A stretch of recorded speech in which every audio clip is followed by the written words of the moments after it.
ideal weapon. God forgive the phrase. If 10 grams of it were allowed to contaminate a city, that city is a morgue in 4 hours. Once released, it will multiply the power beyond our calculation. It perhaps will never die. To this virus, we have given a highly unscientific name, but one which describes it perfectly. The Satan bug. Welcome to Now Playing's review of the Satan bug. Trapper in Alaska, the peasant from the Yangtze, the aborigine in Australia, dead. All dead because I crushed the flask and exposed a green-colored liquid to the air. Part of the Now Playing Viral Outbreak movie review series. Nothing can stop the Satan bug. Hosted by Jakob. We have a job for you. We think you're the right man. Stuart. You rate rather high on insubordination. And Arnie. They are very brilliant, some of them. This podcast may contain detailed plot spoilers and harsh language. You know, your language hasn't improved a bit, by the way. You need a wife's influence. Listener discretion is advised. Sit down. There's no reason why you shouldn't hear this.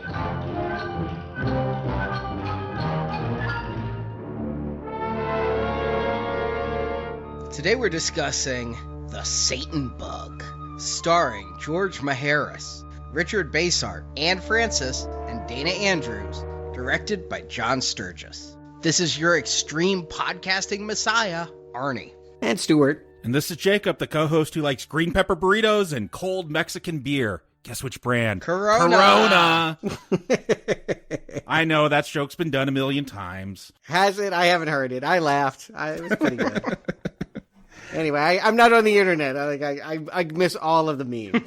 Just like the 60s, not a bad decade to be if you want to avoid outbreaks. It actually was pretty good news. Polio had been licked. The World Health Organization was aggressively going after smallpox. They started in a campaign in 1966, and a decade later it was eradicated. It's just gone from the world.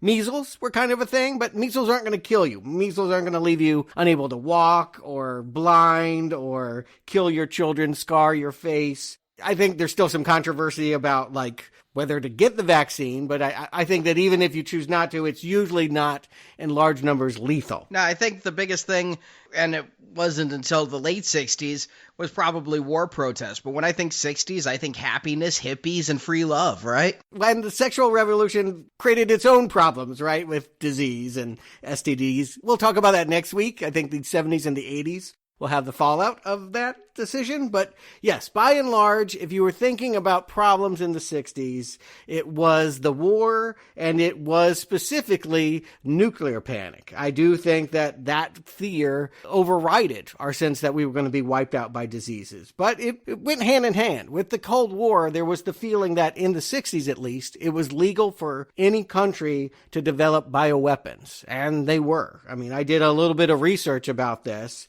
And of course, bioweapons have existed as long as mankind, and, we gave Indians blankets and they got disease. I mean, it's happened for centuries, but fun fact, I did not know the Japanese were about to spread plague in San Diego right before we dropped the H-bomb on them. Really? That was a thing in 1945. Yep. Operation Falling Lotus or something like that, or Cherry Blossom or something like that. Falling Cherry Blossom. It sounds so pretty.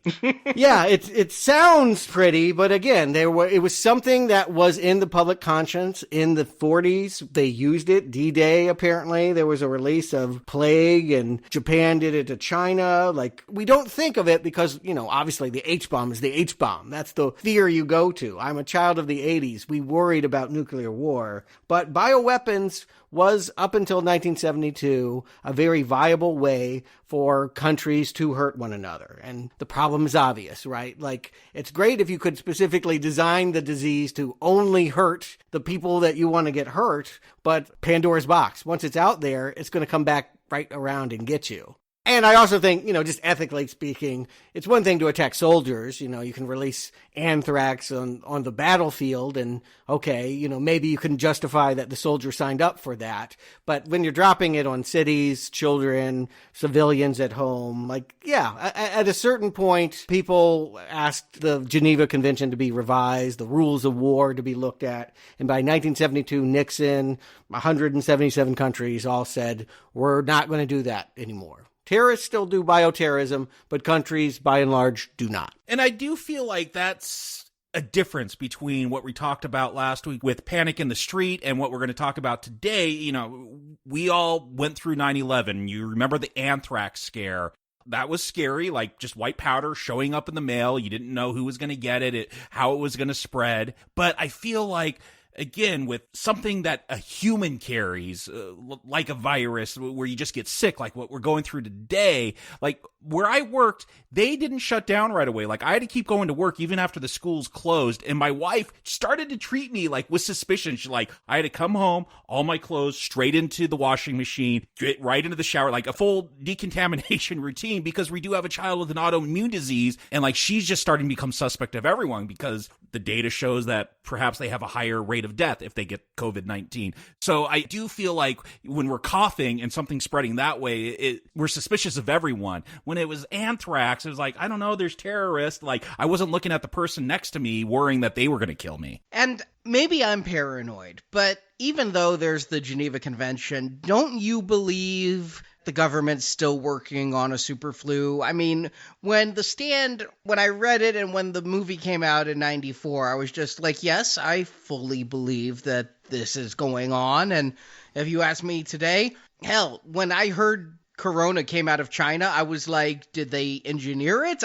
It took me a while to learn about the bat. Well, you could join us on Friday. We're covering Dr. Strangelove, and we can discuss what countries say they're doing publicly and what they're doing privately and how that can create problems. But I will take most countries at their word when they're thinking about attacking each other. They're not thinking about, dropping plague, anthrax, smallpox. They're not trying to hurt civilians. That's not the idea. Is that naive of me? I mean, I do think that you can have economic wars. There's lots of ways to attack a society without needing to go to something that, again, once it's out of the box, could eventually come around and get you. I mean, I don't think it's helpful to spread contagion because contagion is not aligned with a particular political belief, nationality, country. You know what I was thinking of when watching The Satan Bug? We discussed the plague movies that we've reviewed in the past, but I didn't consider viral agents to be there. I mean, you're talking about what if it gets out. All I'm thinking is, well, we just need Bellerophon to stop Chimera from Mission Impossible 2. I didn't have that in our list last time because I didn't consider that an outbreak when Tandy Newton was going to jump in the water and poison the world because they had Bellerophon. But of course it is, and you bring up an excellent point. This was definitely a plot point in 60s spy fiction. If you watched a movie, Man from U.N.C.L.E., or read a pulp novel, I think that it would be there. I'm not sure how much the threat was actually real. I don't know about how many. I mean, I guess that's the point. We wouldn't necessarily know what countries had done to infect each other. Maybe someone is behind measles. I guess a paranoid would outline for me all the crazy outbreaks and how they're connected with political plots. But from the outside, it feels mostly like the stuff of spy fiction. And that's exactly what Satan Bug is. We are seeing an adaptation of a popular novelist, the Tom Clancy of the 60s, if you were, Alistair MacLean. Do you guys know him? I don't know him. I was thinking Clancy, but yeah, I don't know this writer. Nope. Guns of Navarone is the most popular book and adaptation of his work. Oh yeah, I know the Guns of Navarone. I mean, I've heard of it. I haven't read it. I saw that movie years ago. Yeah, I mean, it would have been the kickoff to why they suddenly made everything that he had ever written into a movie for a while. He was definitely a writer that was in vogue in the 60s. Oddly enough, Satan Bug is his Richard Bachman novel. He wrote it under a pseudonym. He had gotten to the point where he felt like, can I not use my name and still be celebrated with a bestseller? And so they did publish it as an Ian Stewart novel for a little while before they came clean, and I don't think it was too long before it was published as Alistair MacLean. But he wanted to see if he could still sell books. I think his book publishers still promoted it like he was a Alistair MacLean novel, and thus it did sell well. They did hype it up, and it did well. And this movie was the first movie made from his works since Guns of Navarone, which was a big hit movie of 1961. But different, because it is about bioweapons, terrorism, and such. I mean, that kind of subject matter. He talks about war a lot, he talks about the sea, but he doesn't really go with science so much. The idea that we're talking about viral outbreaks would have been another reason to publish under a pseudonym. It's not the same audience. I read it. It feels much more like an Agatha Christie novel. There's two big differences between what we're here to talk about on the movie screen and what was in the book. The writer is Scottish, and he set it in England, and he based the compound on an actual Scottish lab that existed since 1917 that created biowarfare. And it was mostly about there's these deaths at this lab, who done it? You had all these suspects, and you were constantly questioning their motives and who gave this guy poisoned butterscotch. I mean, there was just a long time to think about who the criminal was. And it really wasn't until the last 80 pages that you knew, and that's consequently when the book also kind of fell apart. Once I figured out what was going on, I was like, oh, this is terrible. It became a very bad James Bond plot in which, yeah, there's mute henchmen with the strength of gorillas, and the main villain is a Italian-American mobster who's using the Satan bug to evacuate London so he can rob all the London banks. Like, that's what it really was, all of this big heist plot. And so, yeah, it got away from what I was looking for, which was, again, the threat that someone had invented a virus that was so contagious and deadly that it could wipe out all life on Earth. That goes away. But big hit, this was actually adapted to a screenplay format by Ed Anhalt, who had a hand in writing Panic in the Streets. He actually is the only carryover from the movie of last week. He wrote that movie, or at least an early draft of it, and he came in here, adapted the book, and then it got a rewrite by James Clavell, who was mostly known for penning the novel and TV miniseries of Shogun. Was this expected to be big? Because this director, I know him, John Sturges. I've seen The Great Escape. I've seen The Magnificent Seven. This seems like a pretty notable director to get for this. Yeah, I definitely think that MGM was very proud of the movies he had been making for the past decade. Yeah, Magnificent Seven and Great Escape were the big ones. He was supposed to do Ocean's 11, the one that had the Rat Pack. He didn't like Sinatra's, so he said, I'm not going to do it. But he wanted to do a heist movie. And this is kind of a heist movie, so that was his attraction. It also explains the animated opening credits. Yeah, well, that was the 60s thing. Sal Bass-inspired animated credits were all the rage in the 60s.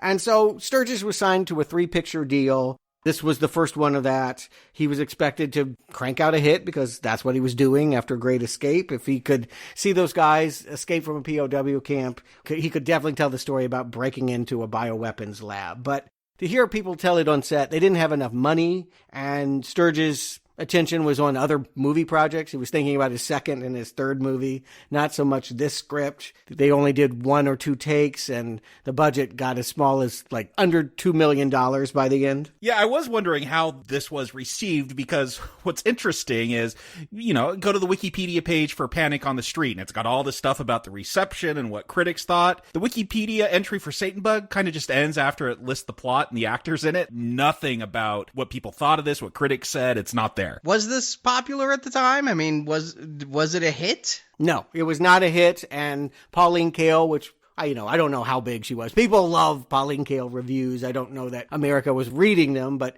New Yorkers enjoyed her cantankerous way. She called Satan Bug the worst film that she ever saw. An overstatement for sure, but it was pretty much critically panned and, yeah, did not make Great Escape money and was quickly forgotten. I think forgotten was really what it was. They had used less money than they needed, TV actors instead of movie actors. He wanted to get his friend Steve McQueen in it, who was the biggest actor of that era. They couldn't afford to pay him. They didn't have the money to get Steve McQueen on screen, so you get this guy from a TV show instead. And Chuck Heston was approached. He was like, nah, I'm going to wait for Omega Man. Like, just everyone else had something better to do, because as popular as this novel was, ultimately, it wasn't a priority. I think everyone sensed that it was just kind of a pulpy movie, spy, James Bond ripoff. And James Bond was a thing by this point. When they were filming it, Goldfinger came out. They weren't ripping that one off specifically, but there had already been Dr. No, there had already been From Russia with Love, and of course all the Ian Fleming books had been written. Oh yeah, definitely. Like, you watch this, you could put Sean Connery in here, Roger Moore, whoever, put a Bond in here, it becomes a Bond film. It feels like it would fit into that era. Absolutely, yeah. Please put Roger Moore in there. That's a sad state when you're begging for Roger Moore. I was. So why don't we get into the plot, Arnie? Tell them what the Satan bug does. The U.S. government is secretly creating chemical and biological weapons. The man in charge of these experiments is Dr. Baxter, and he's created a bioweapon so awful they don't even have a scientific name for it. Are you telling me Satan bug isn't scientific enough for you? It is not. I thought that was Latin. Satanus bugus? Yeah, Satanus Simex is what it should be. But no, they just call it the Satan bug. It spreads so fast that if it was released, it could wipe out all life on Earth in a couple of months. So there's cause to worry when Dr. Baxter is found killed and his vial of the Satan bug is missing, as are some vials of the deadly but less contagious botulitis. Brought in to find the murderer and retrieve the vials is private investigator Lee Barrett, played by George Maharis, and his former flame Anne, played by Anne Francis. They're aided by station scientist Dr. Hoffman, played by Richard Basehart, and General Williams, played by Dana Andrews. The thief sends a telegram demanding the bioweapon research facility, known as Station 3, be destroyed or he will release the Satan bug. And to prove his intent, he releases the botulitis in Florida. Another vial is set to go off in Los Angeles. Lee and Anne find the vials but are taken hostage by some goons. Veretti, played by Ed Asner, and Donald, played by Frank Sutton, who I don't know. Oh, they're both from sitcoms. He was on Gomer Pyle. He was always giving Gomer a hard time. And Ed Asner, of course, married Tyler Moore. True. I haven't seen Gomer Pyle in 30 years. Lee escapes and is rescued by Hoffman, but Lee has discovered Hoffman is actually the terrorist. The real Dr. Hoffman was killed, and this man is Charles Reynolds Ainsley. Ainsley reveals Baxter had created a vaccine against the Satan bug, and Ainsley's injected himself with it, so if the Satan bug is released, everybody may die, but Ainsley will survive. He's the Omega Man. He'll finally have time to read all those books. Ainsley and Lee are at a stalemate while Ainsley holds the vial, and they take a chopper above Los Angeles where Ainsley intends to drop the vial. Meanwhile, on the ground, a doodle by the now-captured Varelli told Anne where the Los Angeles virus was in a baseball stadium, and they disarm it. But back up in the air, Lee gets the vial, and defeated, Ainsley leaps from the chopper to his death. The Satan bug is returned to the U.S. military, and everybody's happy about that, as credits roll. Right. And as they start, we go to the high-tech lab, which is always kind of a fun thing. I read the book, and they made it seem like this sprawling complex. And again, it had a historical truth to it. I was interested to see how they were going to visualize it in this film. It's so high-tech that they have the sliding doors from grocery stores here. It's amazing. I would say take a shot every time a sliding door opens in this film, but you will be dead. Like, I feel like they were really proud of this set because, man, I just noticed a lot of doors opening and closing. Yeah, it's well art directed in a campy way. Like, I'm laughing at the idea, like, these are people that have no idea how science works, but they're going to design a lab for color coordination and just like aesthetic beauty. And so it's just this silly artifice, this ridiculous notion about what a bioweapons tech lab would look like. Well, the theme song for this is written by Jerry Goldsmith, and he did a lot of work in Star Trek. And when I see that computer room and the lab and things, I'm like, yeah, this is just pretty much what Star Trek did. A whole bunch of panels with lights and a whole bunch of switches flipping. The sophistication of computers and of people's understanding of computers just was not there. I did like the outside shot, though, with the little ramp that led down to Station E. I don't know if either of you thought this, but that is the exact same entrance that was like in King Kong Lives. Remember they took the little ramp down to the door to get into the station where Mrs. Kong was kept? Yeah, now that you mention it, I haven't thought about King Kong Lives since we recorded that review, but yes, I remember that. Yeah, I don't remember that movie, period. I just saw it. But it's the same entranceway, because I just always found that so odd that there was a slope to go down into the lab, and they have it here. So I found that interesting. It makes me wonder if that's a practical place, like somewhere around Los Angeles. No, that's out in Joshua Tree, which is a national park. So I'm guessing this is all a set. It's all a set. Yeah, they just constructed it because, again, it looked like what the art director felt like a top secret base would. I've got to ask, though, if you were going to design a lab where you have the most poisonous virus ever designed, wouldn't you do better than like a glass vial with a rubber stopper just sitting on the table? Like, you don't need burglars. Like Butterfingers will just like kill the end of the world. Yeah, don't make it glass. No, seriously, that needs to be plastic. That guy needs to be wearing some kind of hazmat suit. I mean, if he knocks it over, he's very tired. You know, he says that, and somebody says tired people make mistakes, and he could knock that over. He could drop it. I mean, there's so many ways this could go so wrong. So I'm disappointed. I'm just going to put it out there as someone that is more familiar with Andromeda Strain and Michael Crichton, who always was nerdy enough to care about getting the science pretty much right. I mean, you know, he would embellish like all fictional storytellers, but like I felt like he was mostly coming at it through the prism of research. This movie feels ignorant right from the get-go. And again, it's just a magic bug that's going to be explained that it can kill anything. We don't know how it multiplies. Is it airborne? How does it travel? What does it actually do to you? You know, you open the vial and everyone falls over. You know, my favorite moment of the whole movie is in this opening scene, though, because I did not expect to see James Hong from Blade Runner working in this lab. James Hong, you know, you want eye? That guy? Yeah, that's, I think, why they don't actually put him on the suspects list. When people turn up dead, they're like, oh, he couldn't be the killer. He just does eyes. I mean, that guy, it made me really realize, and this hurt to say, so much more time has passed between Blade Runner and now than passed between Satan Bug and Blade Runner. I mean, that's only 17 years apart. Of course James Hong would still be working. Of course. And it was fun to spot him here. There is some fun cameos going on along here. I did recognize a few folks. How can you not? There are so many characters. You're saying this is based off a book. Did they edit anything? Because that's going to be a major barrier for me. Like, usually I complain, like, no one gets named in this movie. How am I supposed to know? Everyone gets named here. There are too many names. There are too many people. Like, I have a hard time keeping track. Like Regan. I thought Regan was going to be the hero of this movie, but he dies pretty quickly in this film, even though so much time is spent with him at the beginning. In addition, I couldn't even tell some of them apart. They all dress the same. They all look the same. Bunch of old white guys. Yeah. Well, the book is very much, like I said, think of a drawing room murder mystery. It starts with a private eye being asked to come to a crime scene. The murder has already happened. They've made the choice, first of all, to move it to a new location. It's no longer in Scotland. They've given a whole new cast of characters with new names, but you're meeting them and you're watching the crime take place before we meet the private eye. So that is confusing. I think it is easier in a whodunit to meet suspects one at a time where you can process who they are, as opposed to, literally about 12 people pass along the frame and we never see the murders. Most frustrating of all, we see Ed Asner pop out of a crate, but we really don't see blood. We don't know what is done. They're so timid about showing on-screen violence that I think you kind of miss what's supposed to be happening here. Yeah, it's not only on-screen violence. When we find out Baxter's dead, we don't see the body, do we? I don't remember seeing a body. We're just told that. No, he's behind a table. The Agent Lee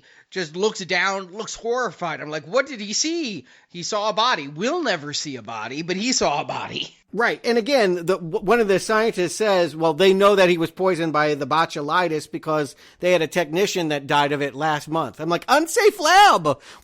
Yes. But did he get rid of their wrinkles? Is that how they know they died of botulitis? Isn't that what women inject in their face? Botulism was a bioweapon. It was something that is very lethal in concentrated amounts. It is now a cosmetic solution. If you were worried about the lines in your face, you inject botulism in it when you Botox. It is basically killing nerves and causing the creases to soften. And I shouldn't be sexist. Men do it too. I know that. Oh, absolutely. Yeah, believe me. Turn on the television. All of those soap stars. And people in our daily lives. It should be said, it's a very common practice now, but it is funny to think that a bioweapon of the 1960s is now an everyday, blemish treatment. So, all right, frustrating murder mystery. And again, I will argue this movie doesn't really follow the murder mystery format. It's much more in the swingin' vibe of the 60s Bond movies. It feels kind of like Dr. No. Back when they were making 007 movies and they didn't know the formula yet, they just kind of were throwing all of these conventions of the spy movie genre up on the screen, and that includes our main character, Lee. Yeah, Lee Barrett, who, again, I thought Bond throughout this film, but I guess the interesting twist with him is that even though he's ex-intelligence and he's an anti-authoritarian, it feels like someone from the 60s, that hippie movement's starting up. He doesn't quite trust the government, even though he keeps working for the government. Yeah, I liked this character in the early scenes where he's introduced and where he appears to be some kind of mercenary being hired to take a biological agent to Europe so that way neither the US or Russia could have it. I'm thinking this might actually be the plot of the movie. I'm as fooled as Lee is in all of this. And I like him in these early scenes. I definitely thought Bond right away, but I'm like, I could do worse than a bad James Bond knockoff. Yeah, and George Maharis would have been known to audiences from TV. There was a show called Route 66 about people that traveled that highway, and he was the star of that show. Oh, yeah, I watched Nick at Night. Okay, yeah, well, he was the star, and so this was his attempt. He was Bruce Willis jumping from moonlighting into his Die Hard, and he didn't have much of a career after this. He did a couple films, but mostly this is a failure to launch. They wanted to make him Sean Connery, and he is George Maharis. Yeah, he's even in this jazz club, which the weirdest band. I've never seen a piano, Congo drum, drummer trio. But I'm like, yeah, I wish we could go back to that jazz club some more in this film. But he gets his call just like James Bond, but he's not making any shaken martinis. I feel like with a name like Satan Bug, it should have its own dance craze. It sounds like a dance craze. Put your hands on your throat. Da, da, da, da, da. This jazz trio would knock it out of the park. I know they could put together a killer theme song if only they had taken the time to do so. But again, not enough James Bond. We didn't have the naked ladies opening. We had the animation of the virus thing. I mean, again, it seemed like they were telling us to take this a little bit more science-y, think about the virus, not think of it as a spy adventure. But that's really what it is. No, they failed them because that's the only way I took this throughout the entire film. Yeah, definitely as we get into it, as it becomes more absurd, as, again, we see more and more of the lab and what's going on here. The problem is he's not very suave either. This Lee, yeah, we're told a lot of things. We're told that he was a helicopter pilot in the war, and at the same time he was anti-war. Did you guys catch? Because I think they say the line, and it was true in the book, he used to work at this lab 3 months ago and was fired. Yeah, I got that from it, too. Does it seem like anyone there knows him now? No. That's so confusing. I agree. I'm like, is that detail here? Do people understand that? Is that even important? In the book, it was important because, yeah, the reason why they reached out to him is, A, they thought he was the number one suspect. You're an ex-employee. You're angry. You came back and you killed us. So they looked at him first. Which they try to do in this film. They're going to try to treat him like he's a suspect, that maybe he was involved, but it doesn't ever go anywhere. It never blows up in a big confrontation. It's just mentioned a couple of times, but then we'll find out who's really responsible. Yeah, I didn't get the sense that, again, because he is so clearly Sean Connery, I didn't feel like we could ever really think of him as a suspect. I don't know how this is playing to people that didn't have the book in their head. It's kind of following that format, but feels very confusing. Yeah, very confusing. I was wondering, why are they pulling this test of trustworthiness on him if he just worked there 3 months ago? I mean, do they think he turned traitor that fast? I'm really confused as to why they're doing what they're doing. And they retain this, but it gets even more complicated because you realize he wasn't fired. It was a setup to make him look fired so that he could come back and investigate at some point, because they knew somebody was doing something nefarious with this Satan bug. Oh, I missed all that then. Oh, yeah, this was all part of a ruse of the general when we meet that guy later. And I just feel like, ooh, it's nice to have plot twists that are unexpected, but at a certain point, we want to have a tether to reality. And I just feel like I don't know what's going on. And I read the book. Yeah, I didn't even know it was a book. I'm watching this. All I know is there's a lot of people sitting around, but I'm able to focus my attention on George Maharis. He's the one who I think I'm going to be following through this. Unfortunately, I'm not following him through this enough. He's not the solo hero. He never becomes the James Bond because, as you said, it's a murder mystery. They have to keep all the suspects around for quite a while. Yeah, and again, if people just died, like hours ago, would you really go hunt down a guy on a houseboat that worked there 3 months ago? Like, that's kind of strange. Like, I'd call the cops first, right? Or just have my own internal security guards. Where are the cameras? Where is, like, I mean, like, in your high-tech lab, are you telling me that nobody thought to put security cameras anywhere? Maybe that wasn't a thing in 1965, but it's impossible to remember that world now. Yeah, the fact that someone was just able to say, hey, I'm Baxter, I'm going home, bye guys, and it was someone totally different and like, okay, yeah. He held his coat up. You can't see my face. He literally held his trench coat up so you couldn't look at his face. That's not suspicious at all. Sure, go home, Baxter. And a hat and everything. He looks close enough. People expected to see Baxter, so they saw Baxter. No, I don't think that's quite how that works. Have better protocols at your top secret lab. I mean, I get it. It's the mid-60s, because I keep thinking, well, where's the surveillance camera? They don't have them. Where's badge reader access? They don't have it. I mean, I get that this is a certain point in time, but, man, at some point, you just have to hire a security guard that opens his eyes. Yeah, I mean, they do have someone at the gate, and I really don't think you let the car through until you've looked the person directly in the face. Like, again, it's all bullshit. But let's see what this heist is. What have they done? One of the first things that Lee determines is that they didn't break in, they broke out. They, hid in crates, and those were delivered, and nobody had x-rays, or nobody even wanted to open the crates. And we're told, they had to fake all the documentation. We never find out how that's done, right? I guess there's a millionaire behind all of this, so just money made it happen. Hold all of that. Yes, they were well funded. We'll just take it at that. These are henchmen that are well funded to do what they're here to do. And so they jumped in some crates that got delivered. And again, this would all blow up in their face if the techs that actually were bringing it in decided, hey, let's open this box. No, they wait till Monday. We can just go home. It's Friday night. And so they leave these guys in these crates, and then they pop out. And then one of them gets out of the freezer the botulitis and throws it at Baxter. He doesn't notice any of that happening while he's in the lab. None of this is shown, though, right? I remember seeing a shadowy figure in that room with Baxter. I don't remember seeing a vials thrown. Again, there's no murder shown. Oh, no. No, I'm piecing together what people are talking about. Yes, this is the problem with the film. Because this movie is averse to showing us anything. But yes, this is what they must have done. And then after they've killed him with that botulitis, which again is not the superbug, the Satan bug will spread and kill everything. The botulitis will just kind of kill lots of things. I mean, again, it sounds lethal enough that you wouldn't want to be throwing it around in rooms that are unventilated. Yeah, Florida looks pretty devastated from it in this film. It dissipates in just a few hours versus the Satan bug that doesn't. Yeah, but if I were Ed Asner, I wouldn't be throwing it within breathing space. I mean, I think he was really dumb to just use a gun, right? You're in there with a gun, shoot him, then you can grab the 6 vials that are in the freezer, and then you do your bad trench coat routine to get out of there. And then the other guy, I don't even know why you put another guy in the other crate.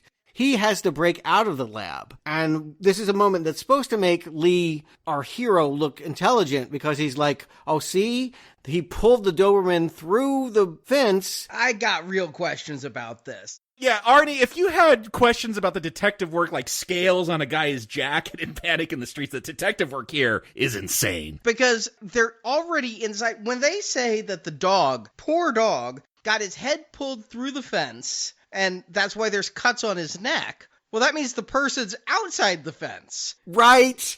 Yes. So, wait, how did they get to the outside of the fence? Did the dog chasing them the whole time? And did that second person steal something too? I don't know why there's a second person involved. I think that's the next move in the Satan bug dance is you take your head and smash it against the wall because none of this makes not even kind of makes sense. And again, this guy, it's like he almost should just be walking around reading the script out loud. It's just well, I know this is happening because that's what it says on this page. I have no idea why any human would conclude from a little nick on the dog that somebody pulled him through that on the outside after they had climbed out of the fence. That's just idiot. I have a second question about the dog. Sure. Okay, so they knocked out the dog. Was there a security guard, a human security guard, who was also knocked out? Because I thought they were talking about a security guard where they go, yeah, he was doing patrol and he got hit on the head and knocked out, but he's a dog, so when he got back up... No, it's just the dog doing patrol. His name's Rollo, so they used his name sometimes. Rollo got hit on the head. Okay, I thought that was a human, and I'm like, he's a dog, so he just gets back up. I'm like, that's a bad way to refer to your security team. Okay, it was a literal dog. You have the world-killing plague, but you don't have night security. Got it. Well, they do. Again, they're driving around in a Jeep, but they do not see through the chain link fence. Again, the design of this is just so poor. That's not going to keep a virus out. Anyone can see what's going on. There's nothing top secret about chain link fences. Anyone could just get in here or out. Again, one dog and 3 guys that are at the tower that are apparently too busy. I don't know if they're playing Elvis records or what, but they're just not keyed into this job. They're letting people throw trench coats over their head and calling them Baxter and not doing their job and checking who's coming in and out of this building. They did at least have the barbed wire. That was up there. That's why they had to cut through the fence, and they taped the fence back together. That I thought was ingenious. I'm like, I gotta remember, Scotch tape a fence together and nobody can tell. They also seal off the lab that Baxter was in. It's time locked, big red lights go on. Was that a normal practice? That seems like it should have caught someone's attention. Well, this was the set decorators wet dream, right? We'll have a door and it glows red. A giant safe door, yeah. Yeah, I mean, it looks really, really cool. But at the end of the day, what's being argued here is we have this doctor named Hoffman who's saying, well, we have these viruses inside. Who knows if they're broken? If we walk through that door, we're releasing the Satan bug and everyone dies because our supermarket sliding door is not going to protect us. So I'm going to have Barrett, our star Lee Barrett, go in there in a beekeeper uniform, and if he emerges not with a lid up, meaning that he still needs to breathe through his suit and not breathing the air that's in the room because it's contaminated, I'm going to have a guy standing at the supermarket door and shooting him. That's still going to let the virus out. No, but they're it will just be cracked open for a second, so it's safe. Yeah, okay. There's a plus and a minus here. The plus is they depressurize the airlock between the safe and the door. So if you open that door for just a second, all air will be sucked in. They do say that. So you can open the door for a second and nothing will escape. I don't trust it. I don't either. Yeah, it doesn't look like it works that way, but there is a lot of language being used to explain away all of this silliness. And Arnie, you felt bad for that dog. I feel bad for this hamster that's got to go in to test the air.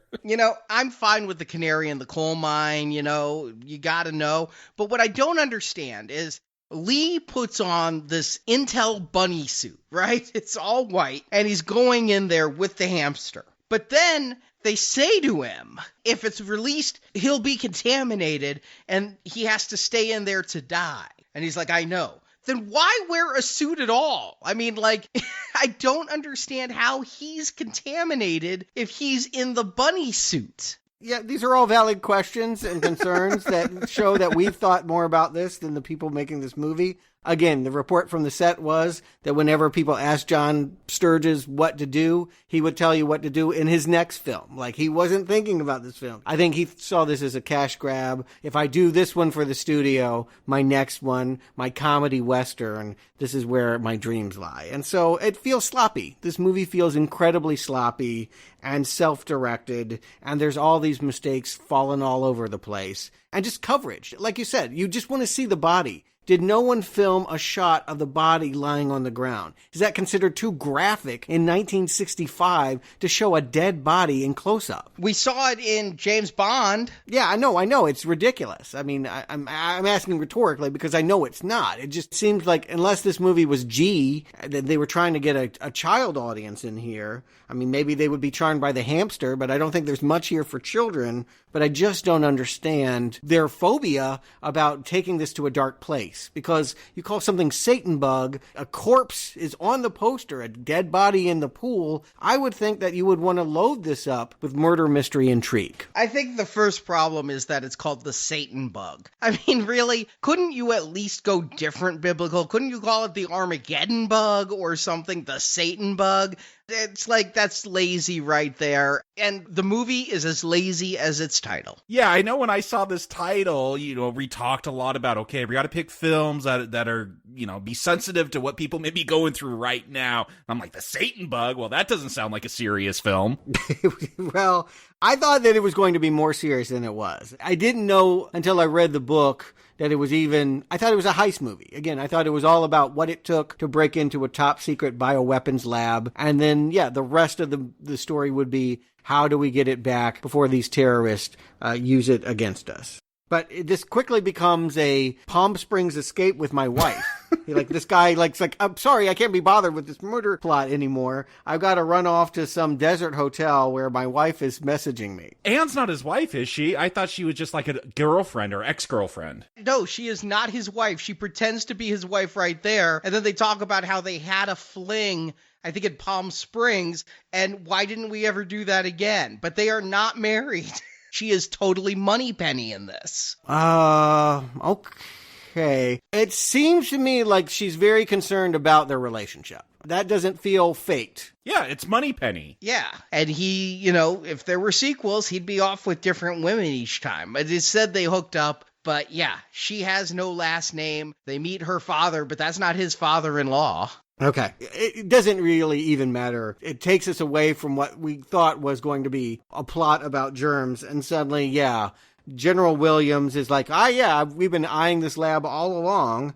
Who do you think broke in? I already know because I have a telegram. We could have just started here. I don't know why we had to pull dogs through chain link fences and put on suits that may end up getting a shot. If you have a terrorist making a threat, let's start there. Yeah, and again, here's another character coming into the film. Do I care about this character, or is he going to be like Regan and just die? I don't even know where to center myself at this point. And even if a telegram comes and says, I have the Satan bug, you want to go in there and see with your own eyes that the Satan bug isn't there. Or you want to have a lab that has a camera that could tell you so you wouldn't have to kill a person to find out. But I get what you're saying. Yeah, I mean, I said it was the 60s. Cameras weren't growing on trees back then. But look at that door.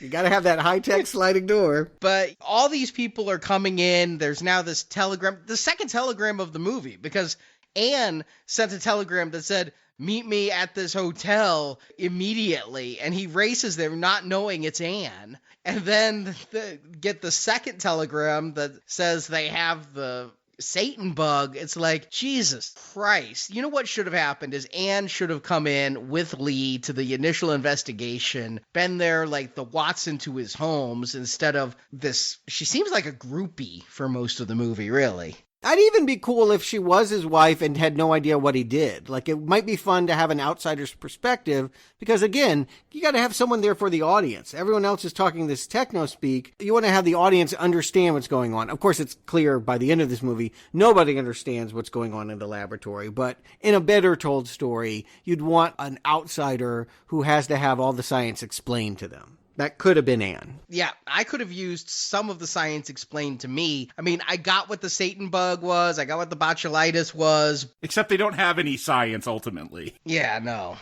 Yeah, I mean, you say Satan bug, and that sounds like something Vincent Price would tell you. It doesn't sound like something Michael Crichton would tell you or a scientist would tell you. Again, calling it Satan bug in and of itself. Just, I don't know what's worse, the Satan or the bug. Both of it, it's silly imagery. You say Vincent Price, and now all of a sudden I'm picturing like a little scarab or some actual bug that will kill you. They'd call that the Satan bug.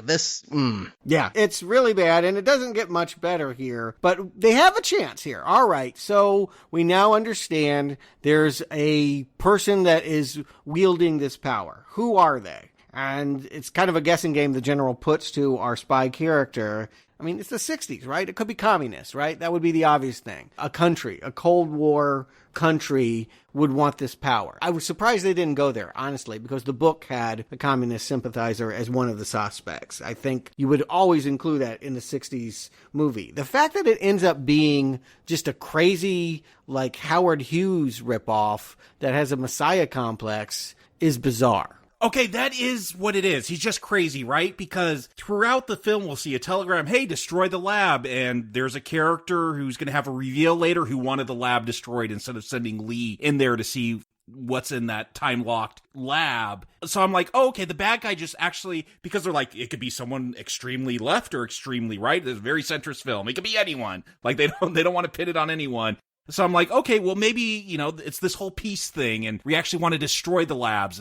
But no, it ends up just being a crazy guy, right? Like, he just wants to kill everyone? Not just a crazy guy. I think it is Howard Hughes. Let's go back to a place, Arnie, I know you're not anxious to go, but think about The Aviator, and he was a germaphobe, right? Like, he lived in that bungalow trying to avoid contact with any kind of germs. That was known about him at this time. By the 60s, everyone would know that he was this reclusive millionaire. They would have a picture of him. The way that they write this Ainsley character is that no one's ever seen him before. I don't know how you make $1 billion and never get seen. People knew what Howard Hughes looked like, but they hadn't seen him in a long time. He had let himself go because he wasn't grooming anymore. He had all of his phobias. I think they're taking that popular concept of Howard Hughes and turning him into a Bond villain. This now feels like someone that would live inside a volcano or the Dr. No Island. I wish they would have made that if it was that he was a germaphobe and he just wanted to live by himself, where there'd be no germs. Just call that out, because it's already a crazy motivation to destroy the Earth, just because. So that's why he did it, is he didn't like germs, so he's going to release?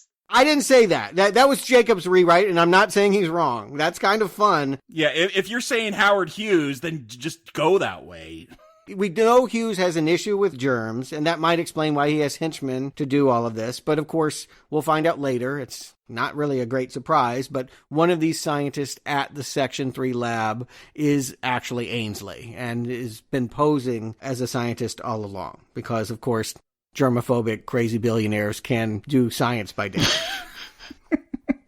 And even more crazy. So our James Bond goes, all right, let me investigate this. There was one of the many people that we met in the introductory scenes. You're right. It's just milling with nameless scientists, but one of them is Dr. Oster, and he is introduced in the beginning telling Regan, I've got something to tell you. Come to my place tomorrow. And he didn't say that to Barrett. He didn't say that to our main character, but Barrett is going there the next day, and the guy is dead in the pool, and the phone is ringing, and he decides to answer it and pretend to be an AV maintenance man. And the killer is like, have you seen Ainsley? Let me leave you a number, like, that's not traceable? Like, why would you tell an AV repairman, like, you're looking for a crazy billionaire that you're working for because you just killed Florida? All of this is like 10 tons of crazy. Yeah, I had really checked out at this. I'm like, who is this dead guy in the pool? Just another character I don't know, or I don't remember from the 30 characters that showed up at the beginning, and now there's a phone call and they're just dropping names. Like, this seems like the laziest writing ever. Oh, it's awful. I caught that there was a body in the pool, and yeah, he was pretending to be maintenance, but I missed a lot of this. It's just, there's so much going on. It's so overly complex for reasons I cannot fathom. Yeah, especially hearing it's not really based on the book. Like, they really, sounds like they changed a lot up, so I can't blame the book on this, I guess, or whoever adapted it. 50-50. I mean, I feel like it hits a lot of the same beats, but your hand is being held. I understood what the story was telling me up until the last 80 pages, and then I went, whoa, what the hell? And they did need a rewrite. They did need to change things. But yeah, this is just very confusing. Again, 2 different writers. Did James Clavell have his own notions on the book that he undermined the other writer of Panic in the Streets?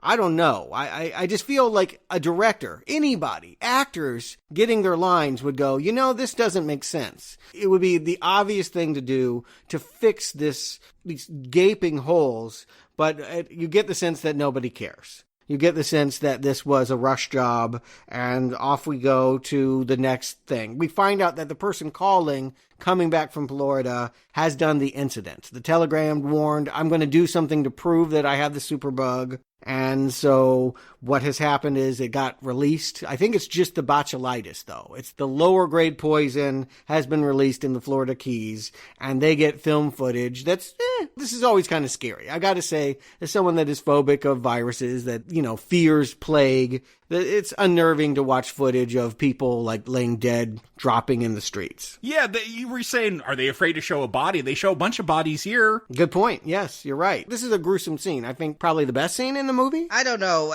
The thing is, because they're watching it on a jittery film, so I'm watching a movie within a movie. And because there's just cars there, there's no wreckage. It's like everybody just stopped their car on the street, got out, choked, and died right there. How fast did this botulitis work? And in the end, I thought it ended up looking like performance art of people just laying in the street. It was a flash mob.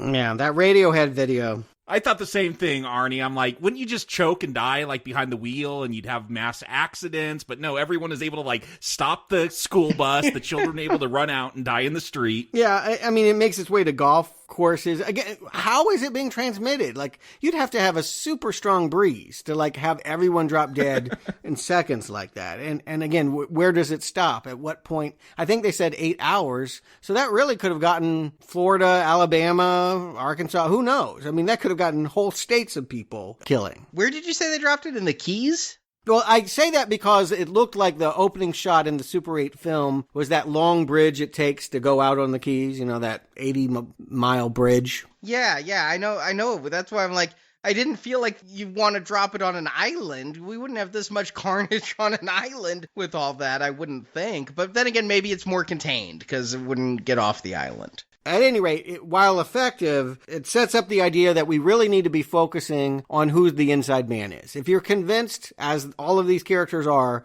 that someone aided these two bozos in crates into getting this superbug, then who is it? And unfortunately, I don't feel like for all these characters that have milled in and out, there are any other suspects other than Gregor Hoffman. Like, I don't know who else you would point the finger at. Yeah, I mean, they call him out at the very beginning. Oh, he's an introvert, and he's kind of grumpy, and so it's just the one other character you pay attention to. Well, that's Baxter. Yeah, Baxter. That was the one that got killed that you can't see. No, they say it about Hoffman, because Hoffman's just sitting there in the lab at the beginning, too. Yeah, that's true.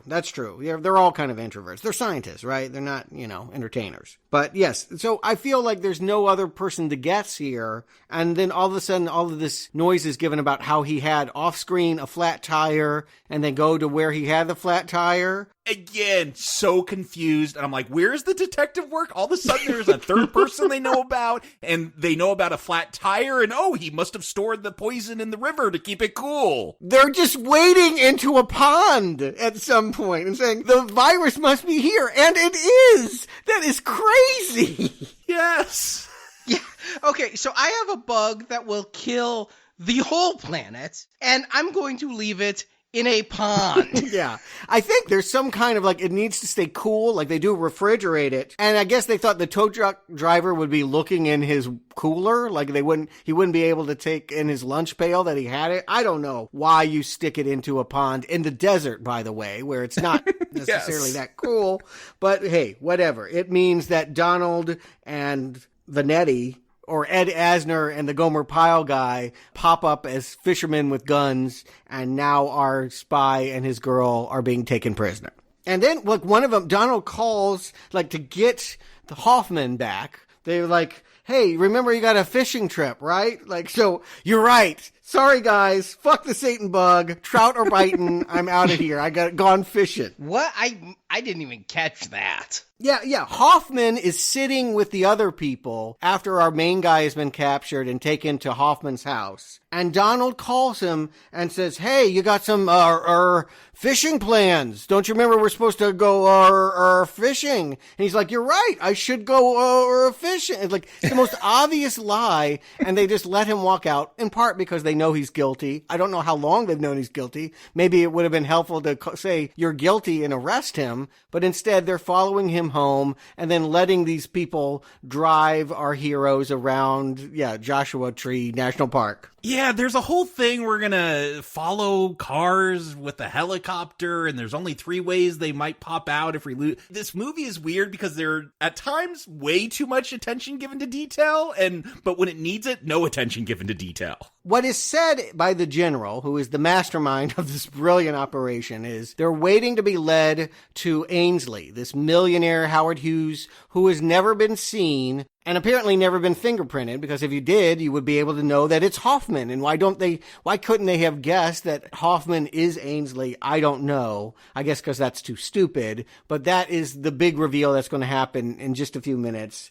And so Hoffman is allowed to slip from their fingers, and now they split up. Hoffman has... All right, let's do some math here. I know it's really hard. There are 2 Satan bug vials. Somehow one of them is in L.A. somewhere. And I don't know who put it there or why, but it's in there somewhere. And then Hoffman has the other one. And then there were 4 botulitis. One of them blew up in Florida and killed the people in the Keys. And 3 more are in the lunch pail that the sitcom stars are driving around in. And all of a sudden blowing in is Scotty from Star Trek. Yeah, James Doohan. I looked at the cast list. I had to go back to that scene. He doesn't even speak, but there is James Doohan 2 years before Scotty. Yeah, he's on Team X-Ray. Like, these guys are doing a bang-up job of following the suspect. There's like a helicopter flying like 50 feet away from them. Nobody would ever notice that. And then there's a car right behind them. And when the car pulls off into a gas station, they have a wreck hitting the brakes. Like, they wreck and they're like, oh, well, I guess we'll have to go in on foot. This is just Keystone Cops craziness. But the crazy thing is they're playing it straight. I don't think we're supposed to be laughing. No, they are playing it straight. That's the problem, Stuart. This has become a farce to me. Like, these cops or FBI agents, whatever Team X-Ray is, like, they don't even know how to tail people. No, yeah, they wrecked their car because the suspects that they're following pulled off. Is that why the radio just breaks? I don't know why they can't radio the chief anymore, but they run in there. The guy has a vial. We knew he had a vial. He says, I'm going to throw the vial. They go, okay. They put him in the room. Then he throws the vial. You're just, really, you guys, just shoot him, please. Or yourself. You're just so worthless. Beam him up. He's worthless on this planet. Everybody in this movie seems equally worthless at this point. I'm at a loss trying to figure out, because they keep adding more characters. I'm so lost. And they take him away. They throw that vial in, and their plan is to cover it in dirt and set the place on fire to try to kill the germs, but the 2 X-ray guys just die. I mean, the same vial killed the entire Florida Keys. So why our hero doesn't die, but the other 2 do, I can't tell you. I have no idea. I can tell you in the book, the gobbledygook scientific explanation that is given is that this virus is attracted to water. So if given the choice of air versus water, it will go to water first. Yeah, they make a big deal about water, and there's kerosene mixed in with. I'm like, what is going on? I don't know why they're telling me what the makeup of the water is right now. If it's trying to follow the book, they're trying to say if we splash enough kerosene or liquid on the ground,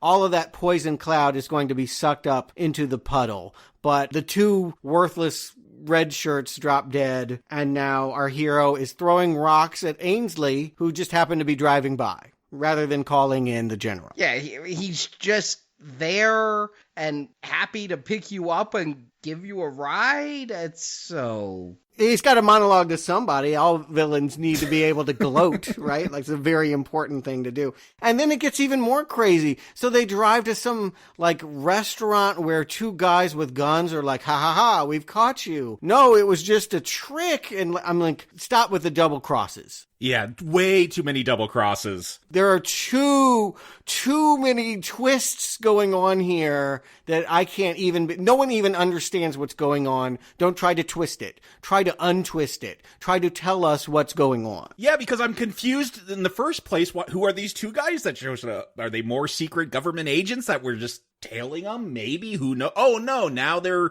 on Ainsley's side. Like, the whole time I'm questioning what's going on, and I can't get into this film because it's going to throw up a big old sliding glass door that's not going to get out of my way when I try to understand it. And worse, this Ainsley was pretending to be Dr. Hoffman, and they're like, well, how'd you get away with it? Nobody asks a renowned scientist what the formula is for salt. No, but don't they ask you to, like, do your job on occasion?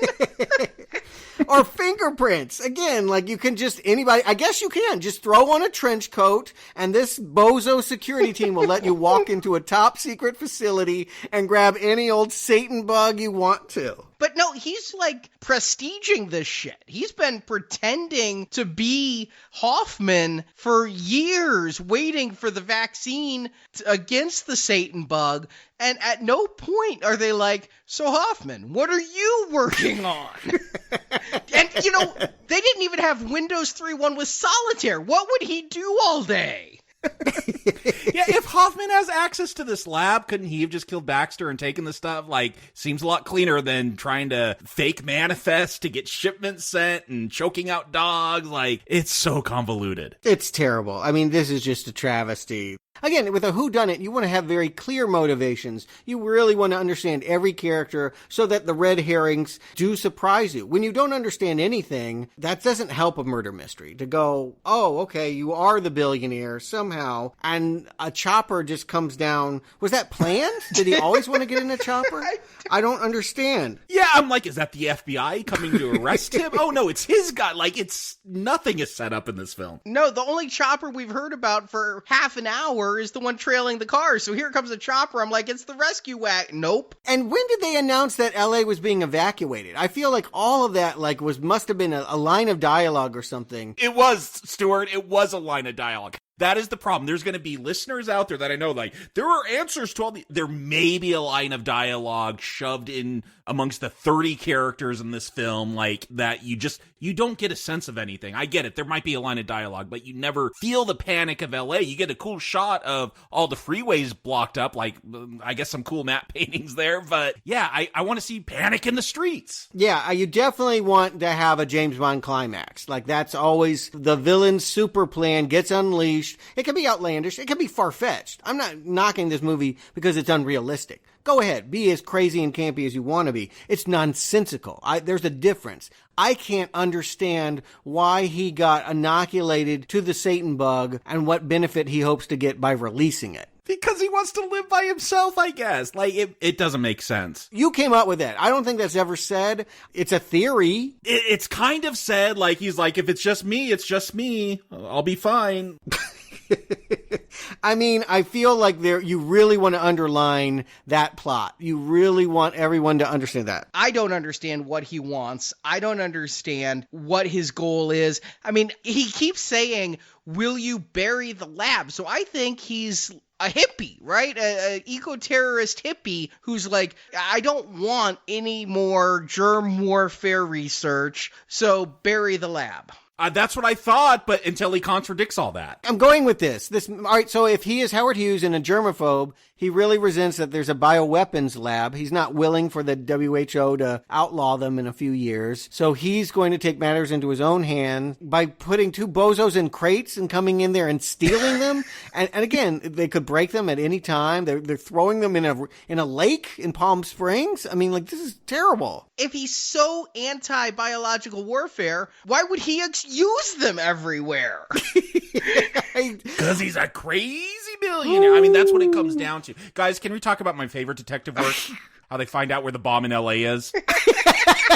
Yes. While they're doing whatever in this helicopter, Anne is getting her own exciting storyline in which, basically they just shoot Ed Asner and the Gomer Pyle guy and now are just digging around the house and find a doodle. I watched this twice. I had to back it back up because I thought maybe somebody hit me on the head and I'm just a movie reviewing dog and I just kept on going.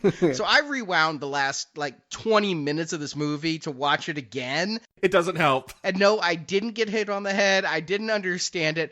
But the first time I watched it, I thought that Lee was doodling like he knew something and passing it off. No, it's Ed Asner, the bad guy, was drawing a baseball diamond for fun. Yeah, exactly. Because he had to go there. Maybe he needed to remind himself. Maybe it was a map. I'll give him that much. Maybe he needed a map to remind himself, except they can't actually use it as a map. When they actually go to the seats, it's not where it would be. Yeah, they go, oh, it's Dodger Stadium. They're searching all the seats. They told us that they got to keep this stuff cool. Like, someone knows that, but I guess no one talks in this movie to each other. And so, yeah, it just happens to be like, well, we searched the stadium, couldn't find it. Let me grab a cold beer. Oh, there it is.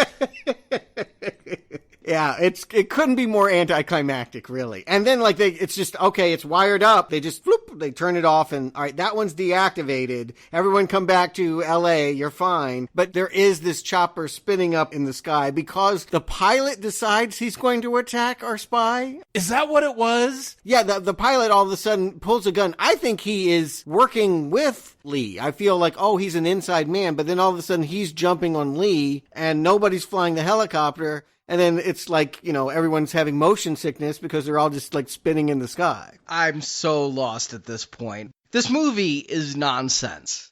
Oh, yeah. Yeah, they said they're flying to Catalina. I guess that's where Amy's going to hide out while L.A. die. Is that the Satan bug that was going to go off in L.A.? No, it was just another botulism. No. That is the second Satan vial. Yeah, because there's 2 vials and Ainsley only has 1. Oh, wait. So he had one. I thought there was only 1 vial of Satan. There's 2? There are 2, yeah. And I don't know why. It seems like overkill. If it can kill all life on Earth, why you need to have, like, the Satan vial, like, dropping on it while it's going off at Dodger Stadium? Yeah, that's exactly what I was wondering, is why does he need to drop it from the helicopter if it's already going to go? And also, might I just add, you don't need to drop it in Los Angeles. You could drop it anywhere. It never expires. You could kill everyone. Yeah, they're like, eventually it will kill the most remote Eskimo, an Aborigine in Australia. Just drop it where you are. Right. And then you guys lived in L.A. How fast do you think all Los Angelinos could evacuate? As well as they do in this movie. That's what it would look like. Everyone hits the 405 and then no one goes anywhere. Yes. Get your pedal bike out and ride to safety. It'll be quicker. But what an exit, man. I just, like, normally, like in any Bond villain, you know, like Goldfinger, he gets sucked out of the airplane, or like, you want to have something big and dramatic. No, the guy just goes, bye, see ya, and then, like, just jumps. Like, I'm just gonna just leap to my death. And then Lee takes control of the helicopter. He's got the vial of the Satan bug. And the end. That pops up on the screen like, it's over. We saved the day. I think that the other guy was counting on the Dodger Stadium going off, and the guy radios and like, no, we got this. We're actually just having dogs sitting here doing nothing. Like, come by. Okay. Yeah, it couldn't be more casual and blasé about the end of the world. This was so not the movie experience that I expected to see. So, Jakob, Stuart, do you recommend getting the Satan bug? Jakob. I think it's pretty apparent, but let me summarize my thoughts why I'm going to give it a not recommend. It's confusing. That's the biggest problem. I could have got into this story as a James Bond ripoff if I understood the character's motivations and there was good detective work, like not the most random clues. We found a doodle of something that looks like a diamond, must be a baseball diamond. Like, this is bad writing. And that's ultimately I love the art design. I love the opening credit animation. Like, that got me excited. And then I didn't understand anything for about the next 2 hours for how long this movie runs. So yeah, it's not just a bad James Bond ripoff. It's a bad film. I don't know, obligatory Bond reference, Dr. No, say no to this film. Not recommend. Stuart. What I'm appreciating about this series is that it mutates. Last week we had a film noir, and this time, okay, James Bond. That's a way to go with it. I want something different each time, and we can talk about all the ways that it has the tropes of a virus movie. But it really is too bad that John Sturges doesn't care about the tropes of a virus movie, or about anything, apparently, because he has let this movie run ramshod, full of plot holes and absurdities that any child would stop and ask and want solved. Like, I mean, this is just neglect, right? How do you get the Satan bug? You just let shit fly on the wall. And that's how you contract it. It's just all the shit they throw up on the wall, just stinking up the place. I'm personally sad that they didn't care about the virus. I would have liked to know a little bit of science. It would make this bug more scary if I knew how it actually transmitted itself. But, I mean, we're so beyond that. The idea that it's a magic potion stuck in a beer cooler in Dodger Stadium, and all we should really enjoy is a James Bond adventure. Worth pointing out, by the way, we should be reviewing the new James Bond movie right now. It was supposed to come out last weekend. Like, that should be what we're covering, not this. I'm going to use my own pun. No time to digest seems to be the problem with this movie. They keep saying that all that matters is the vial. You gotta get the vial. Just follow the vial. And there's actually a line in the movie. The how is not important. It's the who and the why that counts. If only. Well, I think that the screenwriter certainly embraced the how isn't important, but he forgot that the who and why are important. None of it matters in this film. There is no level on which I can recommend this. This isn't so bad it's good. This isn't get stoned and watch it good. This is a painful experience if you're trying to make sense of what's going on, because it can't be done. It's trying to untangle the tightest knot, so not recommend. Is there a James Bond movie that's worse? I can't think of one. I mean, maybe that first Casino Royale, the one with Woody Allen. That's not a real one. At least they knew that was supposed to be trying to be funny. Like, they're playing this straight. They're trying to tell you we should be terrified of this Satan bug, and then they're doing 1967 Casino Royale. And my mind can't wrap around it. It doesn't even have, like, the sex appeal of a Bond movie. You don't think Anne's a good Bond girl? I don't. I think that she's way too boring. I mean, I think that the one with Denise Richards, like all of them, there's not a legitimate Bond movie. You want Christmas Jones back? That is bad. Yes. Like, there's not a worse Bond movie than this. I was thinking The World Is Not Enough is pretty bad, but at least I can laugh at it. Never Say Never Again was my least favorite, and I still think James Bond playing video games is better than this movie. Yes. Yeah, I would agree. There's no Bond movie that hurts this much to think about. Yeah, treat it like plague. Avoid it. We're going to move on. If we can't get No Time to Die, we're going to just skip up to the 70s. And I think really where the science thriller, I keep saying I wanted science. I wanted to know about the bug. Well, we need Michael Crichton to do that. He is the doctor that cares about the science, that wrote the Andromeda Strain in the late 60s. It gets made into a movie in 1971, and we're covering it next week. But if you want a movie that tries for something similar but funny, check out our patron feed this Friday. Yeah, 60s Paranoia. It's a theme this week, and this is the one that looked at the end of the world and laughed about it.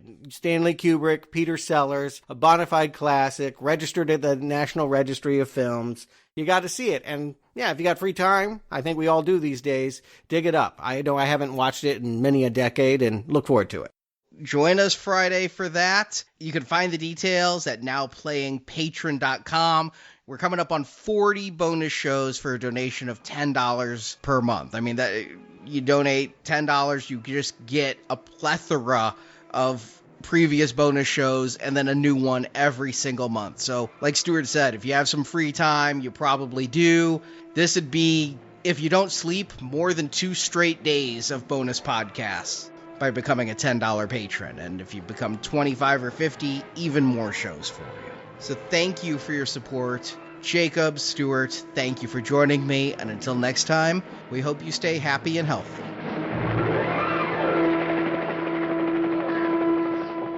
Los Angeles will be my epitaph. Thank you for listening to this episode of Now Playing Podcast. We hope you've enjoyed the show. Satisfied? Yes. Come back to NowPlayingPodcast.com each week for another new movie review podcast. I have what you're looking for.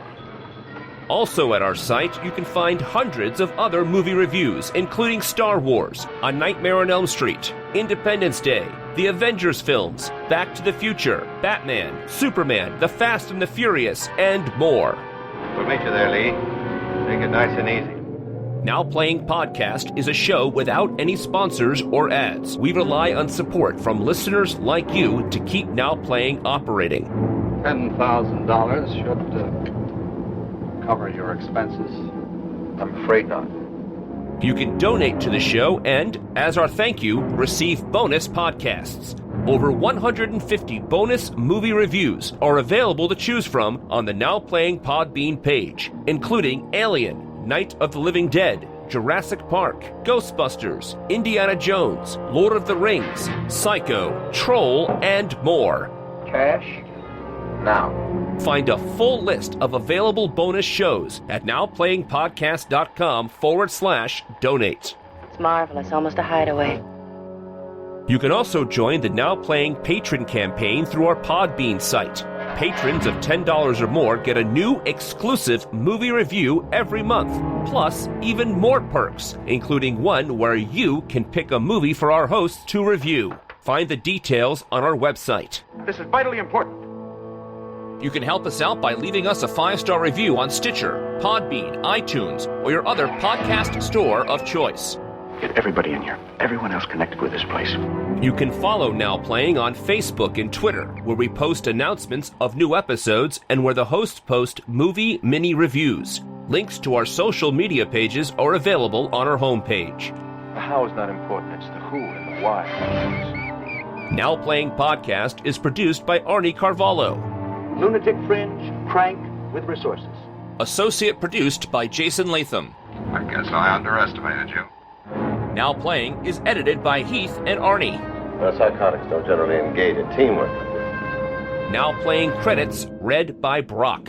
It was phoned in last night. The opinions expressed on Now Playing are those of the individual hosts and may not reflect the opinion of Venganza Media Incorporated. In the past, you've been quite outspoken. Venganza Media Incorporated is not affiliated with the motion pictures reviewed or otherwise referred to herein. Keep your speeches and moralities for your counsel. This is a business deal. All movie clips and music included in this podcast are the intellectual property of their respective copyright holders. They are included here for the purpose of review and no infringement is intended. How worried are they? Now Playing Podcast is an exclusive trademark of Venganza Media Incorporated. Now Playing is a Venganza Media production, copyright 2020, and no part of this show may be reproduced, repurposed, or redistributed without the written permission of Venganza Media Incorporated. All rights reserved. Good night, Regan. See you Monday.